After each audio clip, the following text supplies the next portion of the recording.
বাংলাদেশের এই ফেব্রুয়ারির নির্বাচনে জনগণের কাছে যান, ভোট দিয়ে ওই সংসদে শেরে বাংলানগর ওই সংসদে যা সংখ্যাগরিষ্ঠতা অর্জন করে ক্ষমতা যান, সংবিধান পরিবর্তন করে চেয়ারে দেন। কিন্তু বাংলাদেশের মানুষ ৫৫ বছরে বুঝে ফেলেছে বাংলাদেশের নির্বাচন একটাই, আমার ভোট আমি দিব। সেই ভোটকে মৃত ব্যক্তির ভোট দ্বারা চলাচলি করে দিয়েছে শেখ হাসিনা। আজকে সেই শেখ হাসিনা দিল্লিতে বসে আবারও বাংলাদেশের গণতন্ত্র যে এনে দিয়েছে মুক্ত খোকনেরা, সেই গণতন্ত্রকে আজকে শেষ করে দেওয়ার জন্য হাসিনার প্রেতাত্মারা এখনো সচিবালয়ে বসে আছে।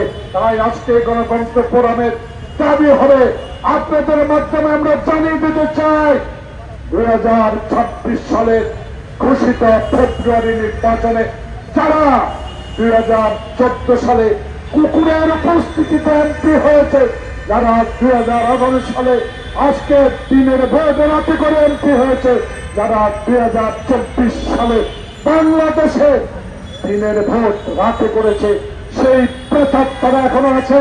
প্রধান নির্বাচন কমিশনার, আপনাকে আমরা ভালো করে জানি, একজন সৎ দক্ষ ব্যক্তি।